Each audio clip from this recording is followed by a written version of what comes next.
Hi, this is Tom. Welcome to the Tales of Mystara podcast. I'd like to start by saying thanks for giving my podcast a shot. I really appreciate you taking the time to listen, especially with the wealth of Dungeons and Dragons related content out there. My hope is that I can provide something a little bit different here, that will set this aside from the other podcasts. If you stick with it, and you enjoy it, then I have achieved what I set out to do, to entertain, tell a story, immerse an audience, and share my love of D&D. Once again, thanks for listening, and without further ado, let's get on with the show. The following podcast is for a mature audience and contains detailed descriptions of violence. Listener discretion is advised.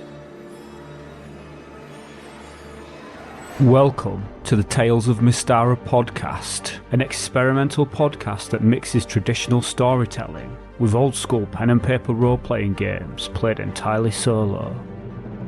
This could be considered a dark fantasy novel or a solo Dungeons and Dragons campaign. If treated like a novel, then nothing can be assumed. Only the dice can determine the outcome.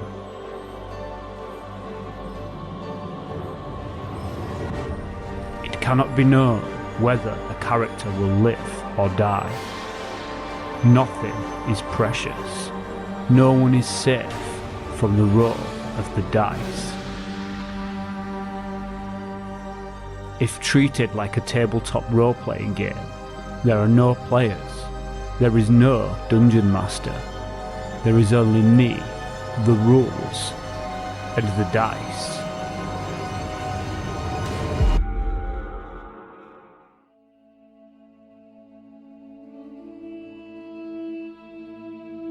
The immortals let the Traldar live happy, simple lives.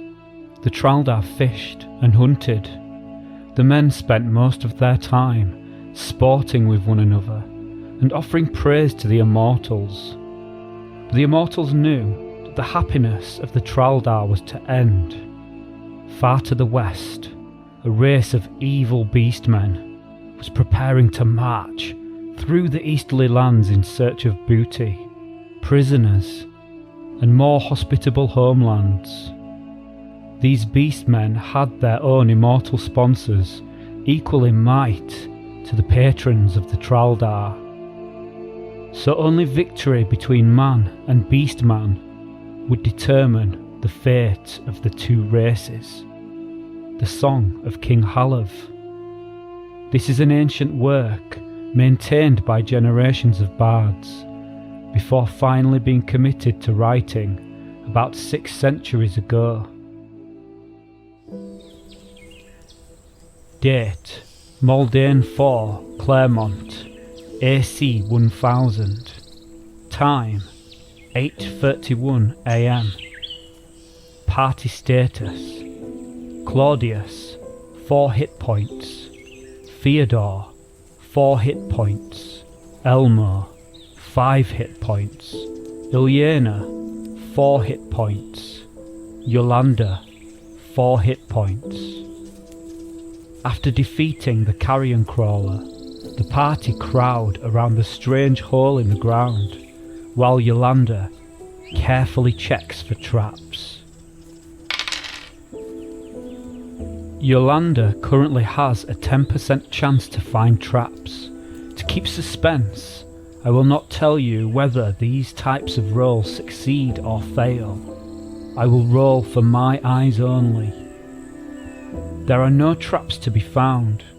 Yolanda pulls out a length of rope, ties it around her waist, and hands the other end to the others. "Hold this," she says, and descends into the hole. A skeleton is found at the bottom of the hole, mostly covered by the treasure. Yolanda inspects the skeleton closely. This looks like the remains of another creature the party have heard about, called a kobold. Kobolds act and live much like goblins, but are a different race. Yolanda carefully gathers the treasure, putting it into a large sack. "Whoa, whoa, whoa!" protests Ilyena. "We should divide this." She tosses down another sack. Claudius, Theodore and Elmo all do the same. Yolanda nods in response and divides the treasure between the sacks, tossing them back up the hall one at a time. "It will balance the load," Claudius says. The coins are all copper and silver, about 1,000 of each. 2 gems, garnets, are uncovered near the bottom of the pile, and a small leather bag almost rotted away. It may have belonged to the dead kobold. "These garnets are probably worth 100 gold pieces each," Yolanda says, as she tosses one to Claudius and bags the other. "We can settle later." The bag contains 15 copper pieces and a brass key. She tosses that to Ilyena. As Yolanda climbs back out of the hall, there is a loud thump. The party see that the main gateway is closed. Although the huge outer doors lie here rotting, a pair of inner doors remain. They have been closed. The only entrance is now a 10-foot wide hole in the wall off to the left. The gateway, now closed, is 40 foot wide. The wall to the right of the gateway is 130 feet long. The wall to the left goes 100 feet, then has a 10-foot wide hole, then continues another 20 feet. The entire south wall, counting the gate, is 300 feet long. The wall is about 50 feet high and very shaky. Any climbing might pull some blocks loose, and they look like they would kill someone if they hit them. "Looks like someone is trying to keep us out," Ilyena says. Claudius nods.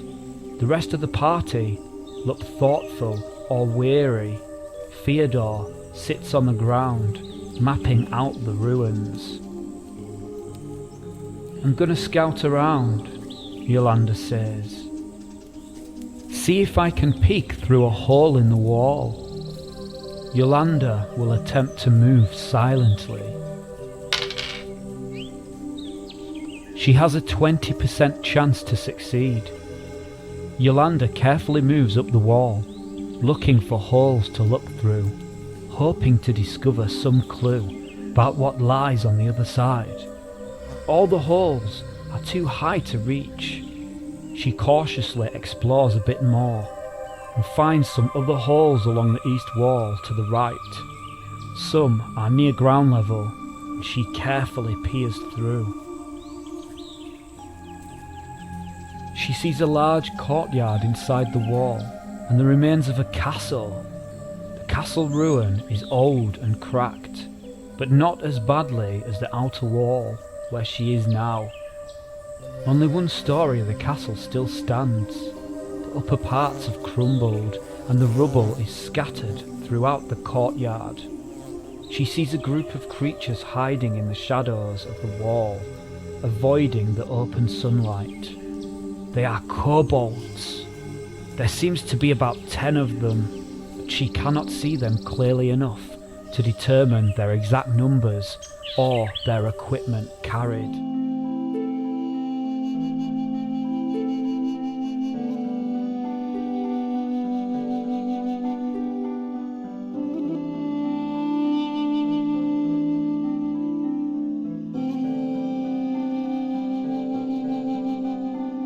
The history of Karameikos. This is the history of the Grand Duchy of Karameikos. The duchy, whose ruling class is mostly from the Empire of Thyatis, follows the calendar of Thyatis. This means that all events are dated from the crowning of the first emperor of Thyatis. All dates are given as AC, after crowning, or the modern era, or BC, before crowning. The region, now called the Grand Duchy of Karameikos, was once the homeland of the Traldar, an indigenous human race. The Traldar were a short, stocky, dark-skinned race, and were not known to other human tribes or races within recorded history. Scholarly excavation of buried and ruined Traldar villages reveal that, in the oldest settlements, the Traldar relied almost exclusively on fishing and hunting to survive. They made their weapons of wood and stone, constructed crude dugout canoes for transportation, and lived a frugal, subsistence-level existence. Then, so far as scholars can tell, Traldar civilization took a sudden jump in sophistication. Almost overnight, the Traldar were forging bronze weapons and armour, cutting roads through the dense forests of Traldar territory, joining communities into a trading network of some complexity. In Traldar legendary, the Immortals created the world from a roiling, chaotic mass, then created animals and man, and for many years let man live in ignorance, with poor homes, poor tools, poor weapons. Then they bequeathed to the Traldar the secrets of working tin and copper into bronze, of weaving with spindle and loom, of creating pottery with a potter's wheel, and of using many other miraculous tools and weapons. The Song of King Halav legends deal with a Traldar society very similar to that which the scholars have uncovered. The Traldar hero kings reigned over large forest communities, engaged in trade, wore weapons and used armour of glittering bronze. According to Halav, a fierce horde of beastmen descended on the Traldar, intent on exterminating the tribe and occupying these rich lands themselves. The fighting was bloody. Ultimately, most of the Traldar and beastmen perished. King Halav and the king of the beastmen slew one another, and the surviving beastmen departed Traldar lands, while the surviving humans rebuilt their homes and set about making their villages prosperous again. According to scholars, the legend is based on fact. The decorations on broken pottery, the inlay on weapons forged during that time, distinctly show beast-like humanoids in conflict with men. Scholars tend to believe that the beastmen were in fact Nollish tribes from the far west, though many pieces of art show the beastmen as being much more like dog-headed men or werewolves.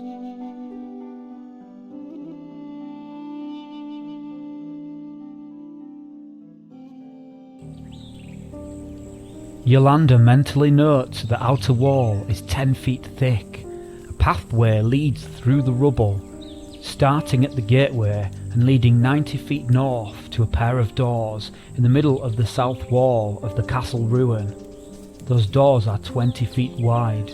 The castle ruin extends 80 feet to each side of the doors, east and west. The side walls of the castle are each about 100 feet long, reaching north to the face of the mountain's rugged cliff. Yolanda carefully returns to the party, and they rest for a turn, sipping from their water skins as Yolanda relays what she saw to Theodore for the benefits of mapping. I will let the dice determine the party's actions at this point, using a d6. On a roll of 1 to 3, the party will enter the hole in the wall. On a roll of 4 to 6, the party will go to the closed gateway.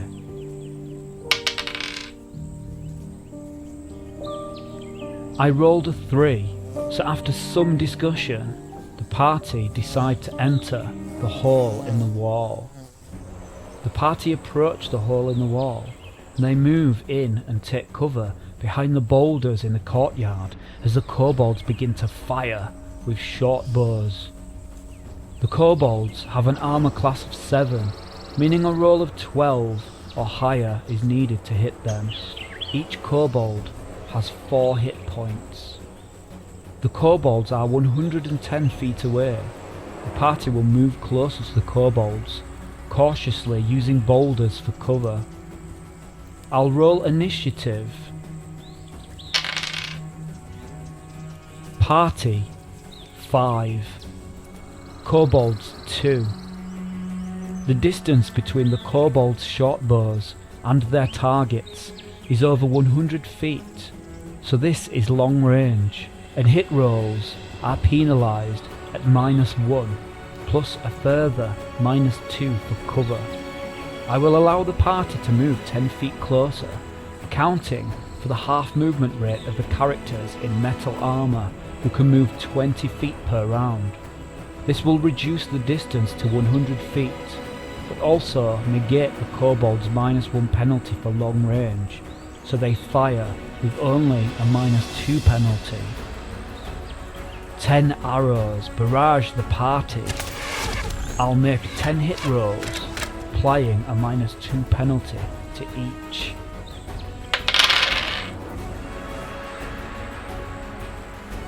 I will randomly determine which characters each arrow is aimed at, using 1d6. On a 1, Ilyana. 2, Elmo. 3, Yolanda. 4, Theodore. 5, Claudius. And 6 is a reroll. First hit roll is a 13 and is against Claudius. The arrow misses. Second hit roll is a 16 against Elmo. It's a hit. 2 damage. He has 3 hit points left. The third hit roll is an 18 and is against Ilyana. Another hit. 1 damage. Whew. She has 3 hit points left. Elmo and Ilyana lean back against the boulder holding their wounds. Elmo pulls an arrow from his shoulder, yelping with pain. Ilyana clutches the top of her arm where the arrow grazed her. Will the party of adventurers overcome the kobolds, or will they die here, pierced by the kobolds' arrows and left to rot in the ruined courtyard? Only the dice can decide. Stay tuned.